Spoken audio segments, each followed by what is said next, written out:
নমস্কার বন্ধুরা, কেমন আছো সবাই? আশা করি সবাই ভালো আছো এবং সুস্থ আছো। কেএম বেঙ্গলি ফুড অ্যান্ড লাইফস্টাইলে তোমাদের সবাইকে স্বাগত জানাই। আজকে তোমাদের সামনে আরেকটা নতুন রেসিপি নিয়ে হাজির হয়েছি। বাচ্চা থেকে বড় সকলের প্রিয় চকলেট আইসক্রিম।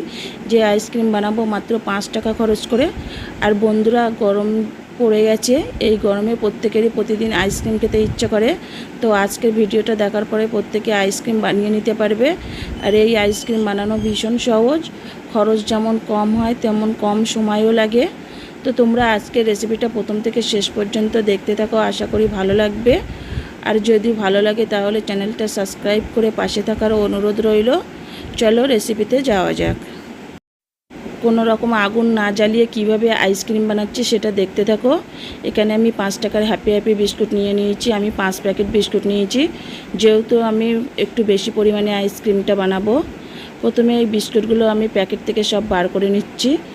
আর এই বিস্কুটগুলো খেতে কিন্তু খুব সুন্দর হয়, তাই এই আইসক্রিমটাও খুব সুন্দর হবে খেতে। যেসব বাচ্চারা বিস্কুট খেতে ভালোবাসে না, তাদের এই আইসক্রিম বানিয়ে দিলে মজা করে খাবে।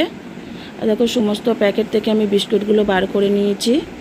এবারে এই বিস্কুটগুলো তোমরা মিক্সিতে গুঁড়ো করে নিতে পারো বা শিলেও গুঁড়ো করে নিতে পারো। আমি এখানে মিক্সিতে গুঁড়ো করে নেব, তাই হাত দিয়ে একটু ভেঙে নিচ্ছি।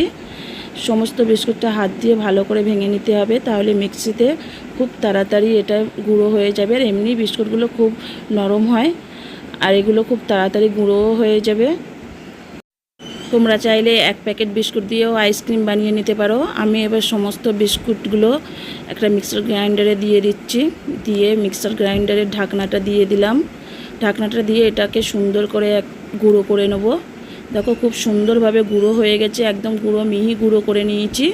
তারপরে আমি 2 চামচ চিনি দিচ্ছি। যাদের চিনি মিষ্টি পছন্দ নয় তারা এখানে চিনিটা নাও দিতে পারো। আমি তবু 2 চামচ চিনি দিয়ে দিলাম। এবারে আমি এখানে 1.5 বাটি দুধ দিয়ে দিচ্ছি। তোমরা দুধের পরিবর্তে যদি জল দিয়েও করতে চাও তাও করলে এটা ভালো হবে। আমি দুধ দিয়ে মিক্সিতে আরেকবার ঘুরিয়ে নেব। দেখো, মিক্সিতে ঘুরিয়ে নিলাম। এবার এর ঘনত্বটা দেখো ঠিক এরকম হবে, এর থেকে বেশি পাতলা হলেও হবে না, বেশি ঘন হলেও হবে না। আর এবারে আমি এখানে জলের গ্লাস নিয়ে নিয়েছি। তোমরা চাইলে চায়ের কাপ নিয়ে নিতে পারো, কিংবা কফি খাওয়ার যে প্লাস্টিকের কাপগুলো হয় সেগুলোও নিয়ে নিতে পারো। নিলে এখানে সহজে আইসক্রিম জমে যাবে। সব কটা গ্লাসে সমান ভাগ করে দিয়ে দেবো। আর এখানে দেখো, আমি কয়েকটা কাঠি নিয়ে নিয়েছি। এই কাঠিগুলো যখন আইসক্রিমগুলো ডিপ ফ্রিজে দেবো 2 ঘন্টা পরে, তখন এই কাঠিগুলো দিয়ে দেবো, তাহলে খুব সুন্দরভাবে জমে যাবে। আমি 5 ঘন্টা পরে ফিরে এসেছি। আর দেখো, তোমাদের দেখাচ্ছি আইসক্রিমটা কেমন হয়েছে। আর বন্ধুরা, এই আইসক্রিমটা খেতে কিন্তু অসাধারণ হয়।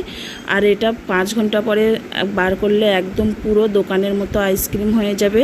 আর এটা মনেই হবে না যে বাড়িতে তৈরি করা আইসক্রিম, মনে হচ্ছে যেন দোকানের থেকে আনা চকলেট আইসক্রিম। আর দেখো, এটা দেখতেও কত সুন্দর হয়েছে, আর এটা খেতেও কিন্তু অসাধারণ হয়। একদম এই গরমে খেলে জীবন পুরো ঠান্ডা হয়ে যাবে। যদি এই রেসিপিটা তোমাদের ভালো লাগে তাহলে লাইক, কমেন্ট, শেয়ার এবং সাবস্ক্রাইব করতে ভুলবে না। সুস্থ থাকবে, ভালো থাকবে। দেখা হচ্ছে পরের কোনো ভিডিওতে। Bye bye.